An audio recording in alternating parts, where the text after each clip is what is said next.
오늘은 이제 교회력으로 따지면 이제 부활절 이제 7번째 주일, 부활절 마지막 주일이고요. 그리고 이제 어버이 주일로 지키는 주일입니다. 그래서 오늘은 어버이 주일과 관련된 말씀을 나누려고 하는데, 솔직히 이제 어버이 주일 말씀을 준비를 하면 이제 설교자 입장에서는 굉장히 부담스럽습니다. 일단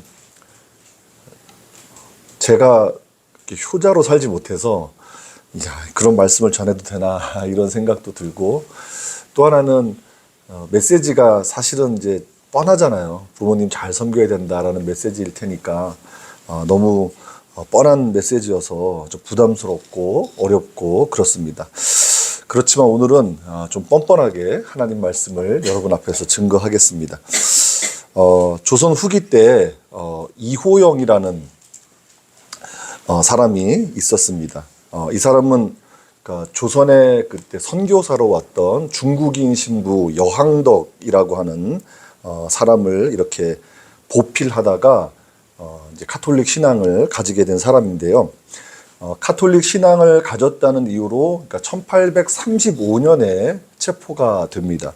그래서 이제 옥살이를 하게 됐는데, 기해박해가 1839년도에 일어나거든요. 그러니까 기해박해가 일어나기 직전 해인 1838년 11월에 옥중에서 옥사하게 됩니다.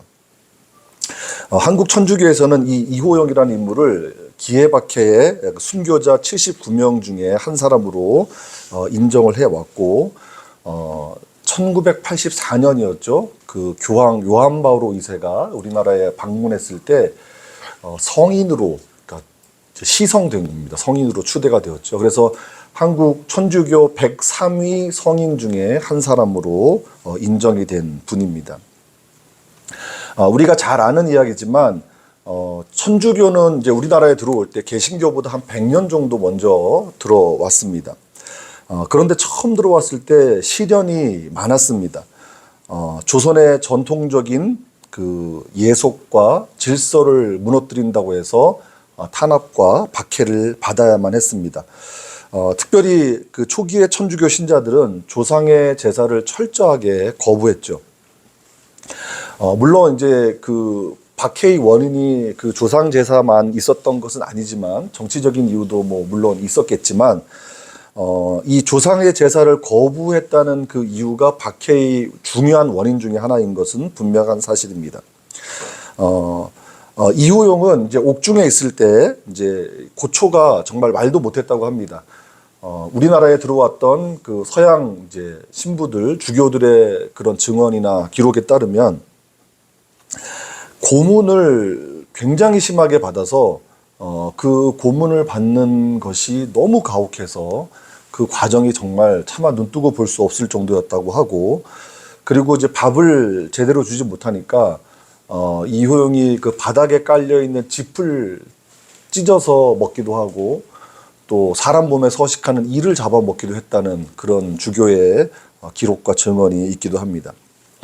자, 그런 이호영이 죽기 직전에 관원들에게 며칠 말을 남겼다고 합니다. 이게 안 되고 있었던 겁니까? 어쩐지 목소리가 네, 죽기 직전에 관원들에게 이런 말을 남겼다고 합니다.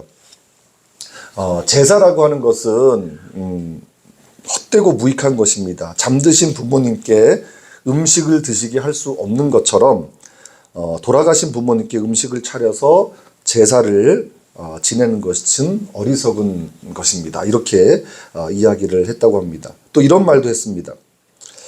하나님의 뜻이 아닌 것은 자기도 원치 않습니다. 그러니까 이제 관원들이 배교해라. 그리고 조상 제사하는 거 이제 네가 거부하는데 다시 제사를 드려라. 그렇게 했을 때 하나님이 원치 않는 것은 자기도 원치 않습니다. 이렇게 이야기를 하면서 결국에선 그 관원들에 의해서 옥사하게 되죠.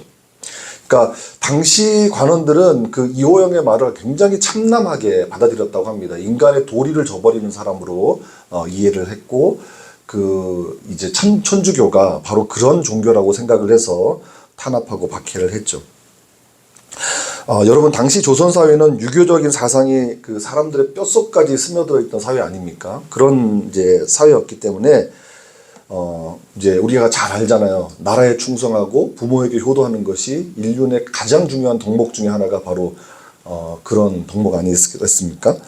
그런데 그렇게 생각하는 사회에서 조상에게 제사를 드리는 것을 너무도 당연하게 생각하는 사회였단 말입니다. 그런 사회에서 제사를 거부했으니까 당시로서는 이해가 되지 않았던 거죠. 어떻게 이런 사람이 우리 사회에서 같이 살아갈 수 있나? 그렇게 했던 거죠. 그런데 물론 지금은 어떻습니까? 카톨릭이 제사를 허용하고 있죠. 네, 그것을 문제 삼지 않습니다. 조상 제사를 금하니까 이게 이제 선교에 방해된다고 해가지고 1939년 이제 교황 비오 12세에 의해서 조상 제사를 공식적으로 허용을 하게 됩니다. 우리 개신교는 어떻습니까? 조상 제사를 금하고 있죠. 제가 만약 어디서 제사 이제 드린다고 하면 우리 성도님들이 보셨다면 목사가 어떻게 저럴 수 있냐 문제 삼을 수 있겠죠. 그렇습니다. 제사를 금하고 있는 우리 개신교입니다. 그런데 제가 오늘 말씀드리고 싶은 것은 그 초창기의 천주교든 지금의 우리 개신교든 조상 제사를 금하고 있는데 그것이 절대 효행을 금하는 것이 아니라는 말씀을 드리고 싶습니다. 효행을 금한다라고 하는 것은 명백한 오해이죠. 사실 이제 오늘날에도 이제 많이들 이제 생각이 많이 바뀌긴 했지만 오늘날에도 개신교가 제사를 드리지 않는다는 이유로 효를 가르치지 않는 종교다 이렇게 생각하는 분들이 일부 있는 것 같습니다. 그렇지만 성경을 자세히 보면 우리 기독교만큼 효를 강조하는 종교가 없다고 생각될 정도로 효는 기독교 윤리의 가장 중요한 덕목이고 대인관계에 있어서 가장 중요한 율법입니다. 특별히 오늘 본문 레위기 19장 3절은 그러한 하나님의 뜻을 보여주는 가장 확실하고 가장 결정적인 본문입니다. 어버이 주일에 우리가 이제 본문을 선택할 때 여러 이제 부모님을 잘 섬기고 부모에게 효도해야 된다는 말씀을 증거하려고 하면 관련된 본문이 많이 있죠. 그렇지만 제가 볼 때 아마 레위기 19장 3절만큼 강력하고 굉장히 중요하게 다루는 그런 본문이 없을 것이라고 생각됩니다. 여러분 오늘 본문을 다시 한번 좀 읽어봤으면 좋겠어요. 자, 레위기 19장 3절 말씀을 한번 같이 읽어보겠습니다. 시작. 너희 각 사람은 부모를 경외하고 나의 안식일을 지키라. 나는 너희의 하나님 여호와이니라. 아멘. 우선 우리가 좀 생각해 볼 것은 우리 그리스도인들에게 있어서 부모를 잘 섬기는 일인 효가 왜 중요한 문제인지, 왜 기독교 윤리의 가장 중요한 덕목이고 가장 중요한 율법인지를 알아야 합니다. 그 이유는 바로 우리 생명의 문제와 관련이 있기 때문입니다. 여러분 혹시 우리 인간의 생명이 어떻게 시작되었는지 아십니까? 어떻게 시작되었는지 아세요? 우리는 뭐 교회를 다니니까 하나님이 천지를 창조하실 때 우리 인간도 창조하셨다고 그렇게 믿고 그렇게 알고 있습니다만 사실 이 생명이 어떻게 시작되었느냐 하는 문제는 굉장히 쉬운 것 같지만 굉장히 어려운 문제입니다. 세상에서 정말 똑똑하다고 여겨지는 그런 과학자들조차도 아직 해결하지 못한 난제가 바로 생명의 문제입니다.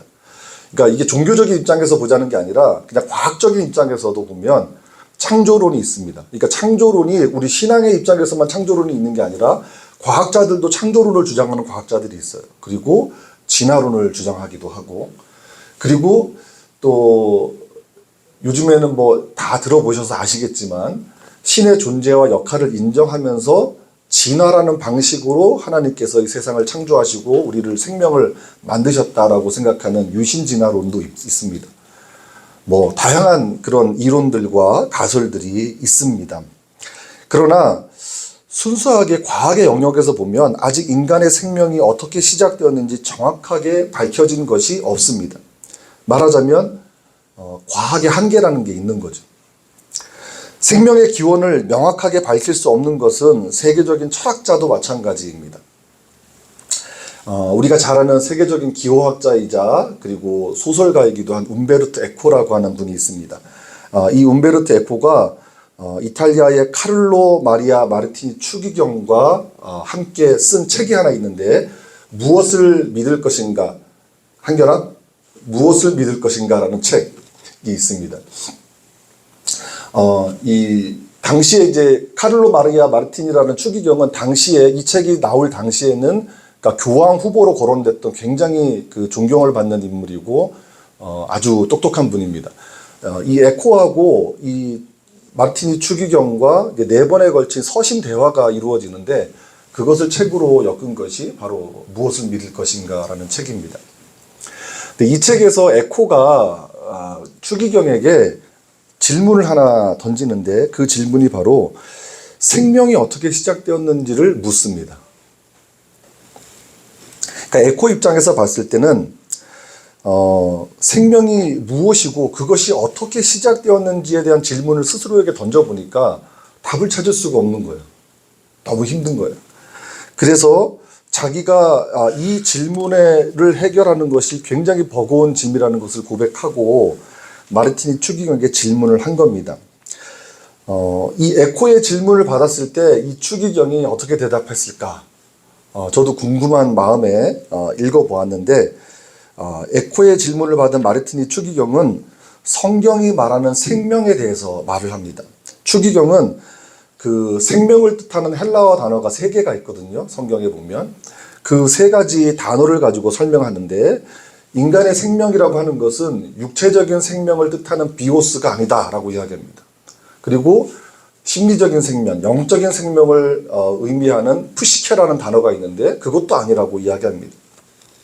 그렇다면 인간의 생명은 무엇이냐? 인간에게 전달된 하나님의 생명이라는 말을 합니다. 그 단어가 바로 헬라어로 조에라고 하는 단어입니다. 말하자면 인간의 생명은 하나님께서 받은 생명이라는 거예요. 우리의 생명은. 따라서 하나님의 생명을 나누어 가진 살아있는 인간의 생명은 그 자체로 고귀한 것이다 라고 대답합니다. 그러면서 이렇게 얘기합니다. 생명은 하나님께서 인간에게 나누어 주신 것이고 우리가 그것에 관해서 철학적이고 과학적인 논의를 한다는 것은 어떤 면에서 매우 어리석은 짓이다 라고 이야기합니다. 다만 하나님이 나누어 주신 그 고귀한 인간의 생명에 대해서 우리들의 책임 있는 태도와 실천적인 윤리 문제만을 논의할 수 있다라고 이야기합니다. 저는 이제 이 책을 읽으면서 그 추기경이 말한 그 대답을 이렇게 읽으면서 계속 곱씹어 보다가 단순하지만 굉장히 심오한 통찰을 담고 있다고 생각했습니다. 우리가 아는 대로 성경은 아주 분명하고 확실하게 인간의 생명이 하나님으로부터 비롯되었다고 말씀합니다. 정리해서 얘기하면 인간에게 생명을 주신 분이 바로 하나님이라는 사실입니다. 저는 이 시간 우리 모두가 이 단순하고도 놀라운 사실을 다시 한번 상기했으면 좋겠습니다. 그런데 한 가지 흥미로운 것은 우리 인간의 삶을 돌아볼 때 하나님 외에 각자에게 생명을 주신 분이 또 있다는 사실이죠. 우리에게 생명을 주신 분이 누구입니까? 누구죠? 우리가 잘 아는 대로 우리의 부모님입니다. 물론 우리에게 생명을 주신 분은 궁극적으로는 하나님이십니다. 그러나 우리의 부모님이 계시지 않았다면 우리 자신의 생명이 잉태되는 하나님의 창조 역사도 이루어지지 않았다는 것입니다. 적어도 우리 자신에게는 그렇다는 거죠. 그렇기 때문에 우리를 낳아주신 부모님은 우리의 생명을 창조하는 부분에 있어서만큼은 하나님의 사역을 돕는 파트너였다는 거예요. 이것은 저의 해석이 아니라 하나님이 만들어 놓으신 아주 특별한 창조 질서입니다. 그래서 하나님께서는 성경을 통해서 우리 인간이 가져야 될 하나님에 대한 태도와 우리 인간이 가져야 될 부모에 대한 태도를 동일하게 말씀하고 있습니다. 그 증거가 바로 오늘 우리가 읽은 레위기 19장 3절의 말씀입니다. 자, 너희 각 사람은 부모를 경외하라. 여러분 이 말씀 읽으면서 조금 이상하다 생각하지 않으셨어요? 너희 각 사람은 부모를 공경하라가 아니라 부모를 경외하라라는 단어를 썼어요. 경외하라. 이 경외라고 하는 말을 여러분 주의 깊게 살펴봐야 되는데, 성경에서 경외라고 하는 단어가 어떤 경우에 주로 쓰였습니까? 여러분 다 아실 거예요. 잠언 1장 7절 말씀 보면 여호와를 경외하는 것이 지식의 근본이다라는 말씀이 있죠. 그런 것처럼 거의 대부분, 아니 이 레위기 19장 3절을 제외하고 모든 본문에서 다 하나님을 향해서 쓰였습니다. 근데 유일하게 부모에게 쓰인 경우가 레위기 19장 3절입니다. 저는 이제 그 신학을 이제 공부하면서 이 본문을 처음 접했을 때 굉장히 저는 충격적이었어요. 잘 이해도 되지 않았고, 신학을 공부하면 할수록 경외의 대상은 언제나 하나님이셔야 하는데 그런 생각으로 계속 굳어져 갔는데, 오늘 본문을 처음 봤을 때 이해가 되지 않았어요. 10계명의 그 제5계명에 기록된 것처럼 부모를 공경하는 것까지는 충분히 이해하고 납득이 되고 인정할 수 있는데, 부모를 경외하라는 거예요. 경외하라. 여러분 오늘 본문에서 사용된 이 경외라고 하는 말을 히브리어로 찾아보면 그 원형이 히브리어로 야레라고 하는 말인데, 이 야레를 이제 우리가 보고 있는 개역개정 성경에서는 경외라고 번역을 했어요. 그리고 옛날 이제 개역 한글판 성경에도 경외라고 번역을 했고, 그 다음에 영어 성경 중에 킹 제임스 버전은 두려움이라고 번역했어요. fear. 근데 영어 성경 중에 NIV 성경을 보면 respect라고 번역했거든요. 그리고 새번역 성경도 공경이라고 번역했는데, 그 NIV 성경이나 그 새번역 성경은 잘못된 번역입니다. 그러니까 정확한 번역은, 물론 번역본마다 어느 책이 어느 번역본이 이 부분에선 잘된 번역이고 이 부분에선 좀 못된 번역 이런 게 있잖아요. 근데 적어도 이 부분에서만큼은 개역 개정 성경 그리고 킹 제임스 버전이 더 정확한 번역을 했습니다. 두려움이란 뜻을 가지고 있다는 거예요. 어찌되었든 오늘 본문에 나오는 경외라고 하는 단어는 히브리어로 야레라고 하는데 기본적으로 두려움이란 뜻을 가지고 있습니다. 뭐 전율하다 또는 진동하다 이런 뜻도 있어요.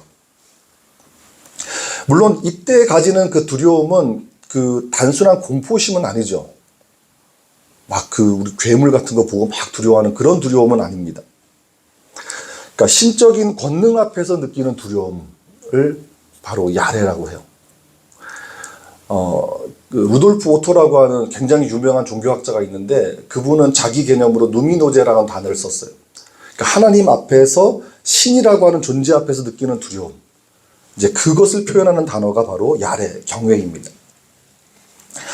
그렇기 때문에 구약 성경에서는 이 야레를 거의 대부분 하나님과 관련하여 사용하고 있습니다. 다시 말하면 경외하라는 말은 거의 대부분 여호와 하나님을 목적으로 취한다는 거예요. 이것은 우리가 거룩한 두려움을 가지고 만나야 할 대상은 하나님 한 분밖에 없다는 사실을 말하는 겁니다. 그런데 오늘 본문은 놀랍게도 부모를 경외하라 이렇게 분명히 말씀하고 있습니다. 이것은 하나님을 대할 때뿐 아니라 우리의 부모님을 대할 때에도 거룩한 두려움을 가져야 된다는 뜻이에요. 부모를 경외의 대상으로 섬기라는 거예요. 부모를 경외하라는 하나님의 말씀은 성경 전체로 본다면 하나님 스스로 그 경외의 대상에서 예외 조항을 하나 둔 거예요. 말하자면 하나님께서 부모님의 권위를 당신의 권위만큼 높여주신 거예요. 너희들 부모만큼은 나 여호와를 섬기듯 섬기라는 거예요. 좀 놀랍지 않습니까? 하나님께서 이렇게 말씀하셨다는 게. 저는 하나님께서 우리 부모님의 위상을 이렇게 높여주셨다는 사실에 놀라움을 금할 수가 없었습니다. 그렇다면 왜 하나님께서 우리 부모님의 위상을 이렇게 높여주셨을까? 그 이유는 단순합니다. 우리들의 부모님 역시 우리에게 생명을 주신 분이기 때문입니다. 제가 이렇게 인터넷 유튜브 요즘에 그 짧은 쇼츠 영상 이렇게 보잖아요.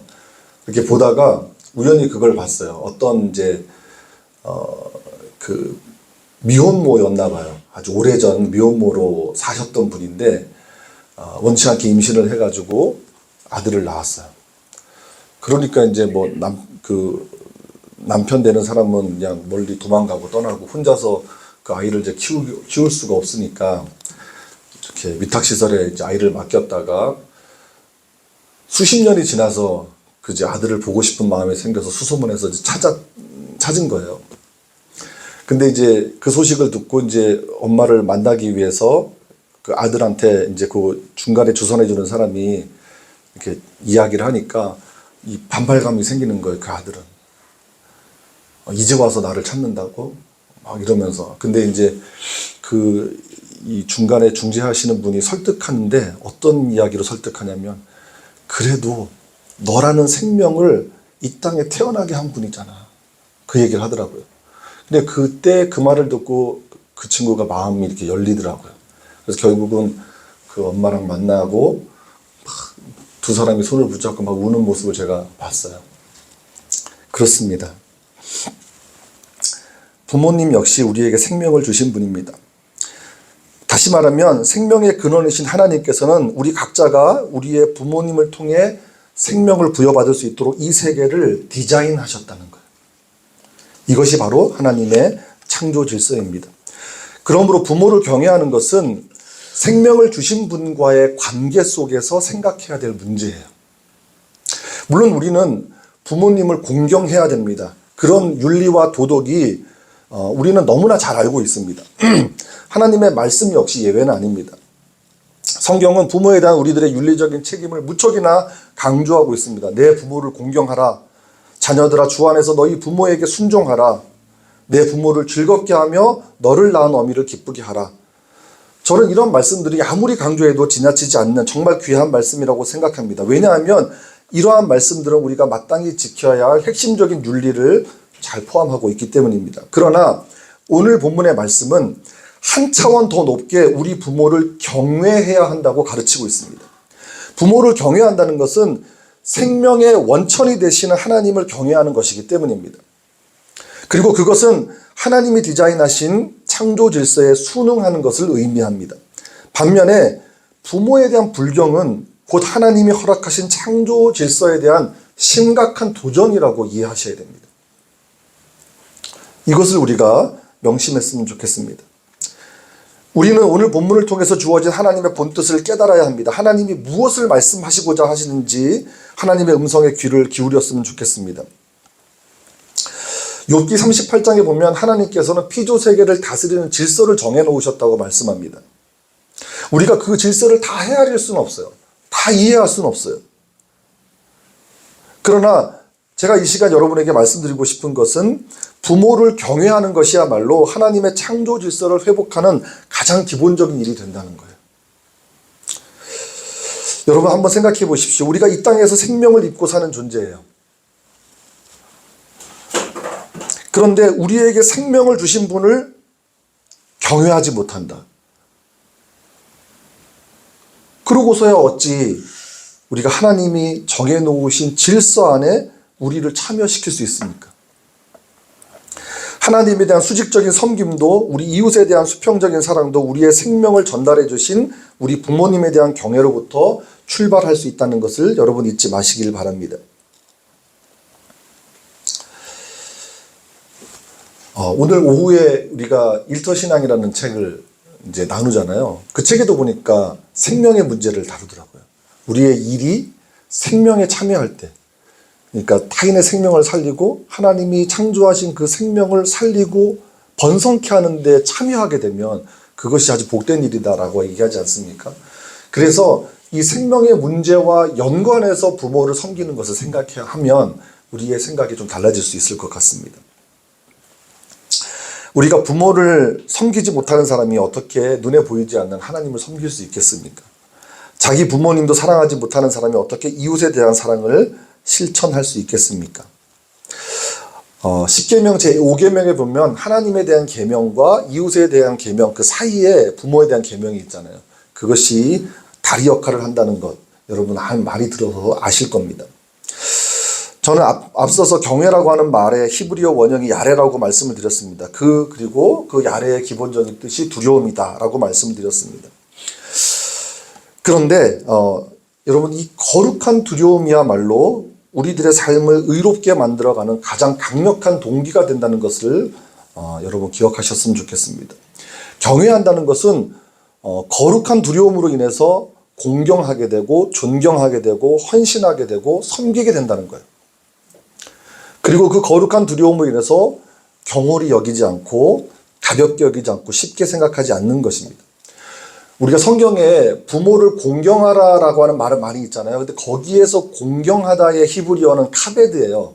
근데 카베드의 뜻은 이제 무겁게 여기다는 뜻이에요. 그러니까 가볍게 여기지 않고 무겁게 여긴다는 거예요. 우리가 어떤 사람을 가볍게 보면은 막 함부로 하게 되잖아요. 무겁게 여기라는 뜻이거든요. 그런데 야레, 그러니까 거룩한 두려움이라는 것을 가지고 있어야 무겁게 여길 수 있게 되는 거예요. 그래서 이 레위기 19장 3절이 굉장히 중요한 말씀입니다. 그리고 더 중요한 것은 우리가 부모님을 경외함으로 인해서 하나님을 경외할 수 있게 된다는 사실입니다. 그리고 우리가 부모님을 경외할 때만이 우리 사회의 윤리적인 기초를 마련할 수 있다는 사실도 기억했으면 좋겠습니다. 그리고 또 하나 생각할 것은 오늘 우리가 레위기 19장 3절을 읽었잖아요. 근데 레위기 19장 전체의 맥락에서 3절 말씀을 좀 볼 수 있어야 됩니다. 여러분, 오늘 우리가 읽은 레위기 19장은 그냥 별명으로 거룩장이라고 해요. 자, 레위기 19장 2절 말씀 한번 같이 읽어볼까요?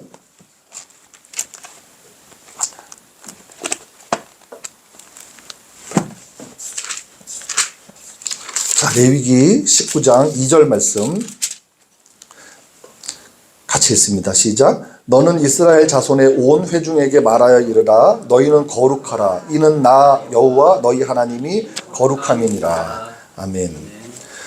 자, 너희는 거룩하라. 하나님께서 이스라엘 백성들에게 주신 말씀이에요. 이 말씀은 오늘 동일하게 오늘 우리를 향해서 하나님께서 말씀하시는 겁니다. 너희는 거룩하라. 내가 거룩하니 너희도 거룩하라. 그런데 하나님께서 거룩하시기 때문에 하나님의 백성인 이스라엘 회중들도 거룩해야 된다는 거예요. 그리고 하나님을 믿는 오늘 우리들도 거룩해야 된다는 거예요. 그러면서 하나님께서 그 거룩한 삶에 대한 세부적인 목록을 제시해 주시는데 그 제시해 주는 내용이 레위기 19장의 내용이에요. 레위기 19장을 끝까지 읽어보시면 그 당시 사람들의 그 인간의 실생활에서 지켜야 될 거룩한 삶이 어떤 것인지를 아주 세세하게 기록하고 있습니다. 안식일을 지키는 문제도 있고요. 신상들을 만들지 말아야 된다는 그런 문제도 있고, 성물을 다루는 문제도 있고, 가난한 사람들을 어떻게 대해야 하는지도 나와 있고요. 그리고 약자를 대하는 문제, 도둑질, 거짓말에 대한 문제, 재판에 관한 문제, 또 노인을 공경하는 문제, 심지어 머리를 어떻게 깎아야 하는지에 대한 문제까지 기록되어 있어요. 아주 세밀하게 기록되어 있는 거예요. 당시 기준에서 보면. 그런데 그런 거룩한 삶에 대한 그런 실행 목록을 하나님께서 말씀하시는데 가장 먼저 나오는 게 부모를 어떻게 대접해야 되는가에 대한 문제라는 거예요. 레위기 19장 3절이. 여러분, 이 순서가 굉장히 중요한 포인트입니다. 왜 성경은 거룩한 삶에 대한 목록을 제시하면서 부모에 대한 문제를 가장 먼저 제시했느냐? 그만큼 중요하기 때문이죠. 우리가 잘 아는 10계명도 1계명부터 4계명까지 하나님에 관한 계명이고, 그리고 그 다음에 이제 인간에 관한 계명인데 그 첫 번째가 부모에 관한 계명이잖아요. 5계명이. 그만큼 중요하다는 것입니다. 부모를 공경하는 것이 인간 관계 속에서 최우선의 과제가 되어야 한다는 것을 말씀해 주는 거예요. 앞서도 말씀드렸지만 생명을 주신 분과의 관계 속에서 이 사실을 이해하게 되면 우리에게 큰 깨달음이 옵니다.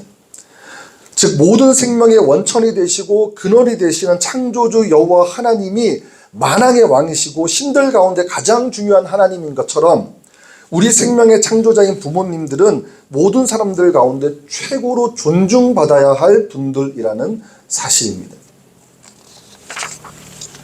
그래서 종교개혁을 주도했던 마르틴 루터는 부모는 세상에서 하나님의 대리자다라는 말을 했습니다. 여러분, 우리가 예배 생활을 아무리 열심히 해도, 헌금 생활을 아무리 최선을 다한다 할지라도 우리가 부모님을 공경하지 못한다면 우리는 절대로 거룩한 삶을 살 수 없는 거예요.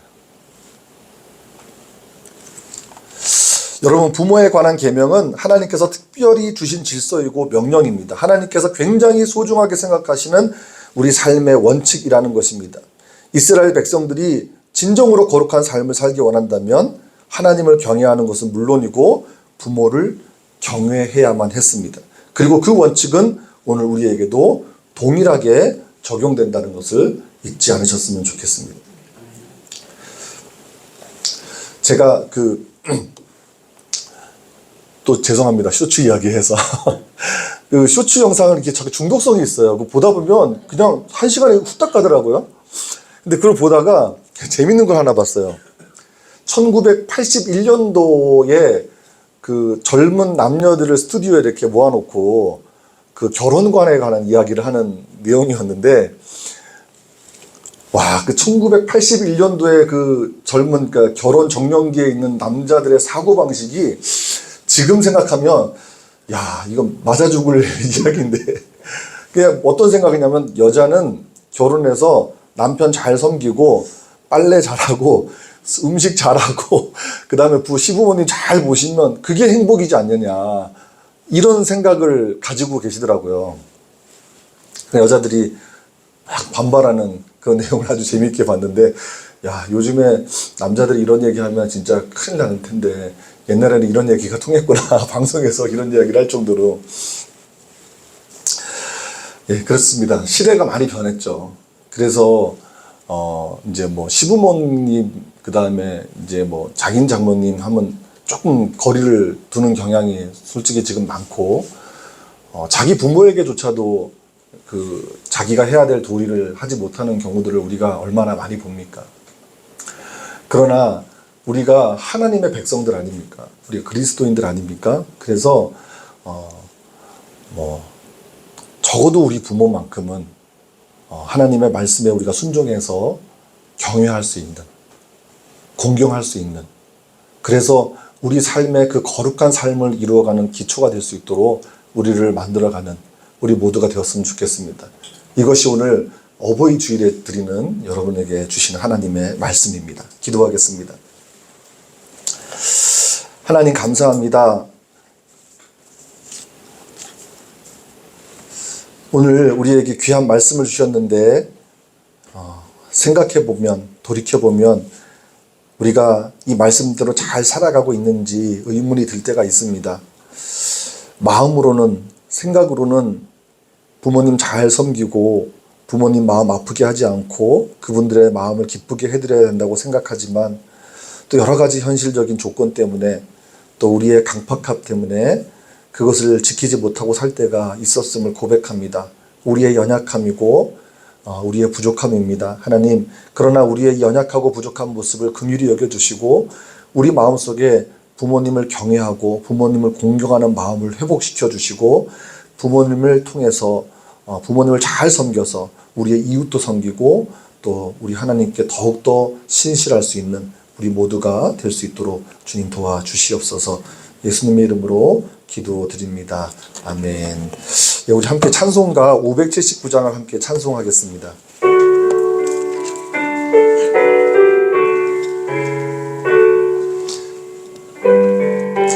우리 어머니 생각하면서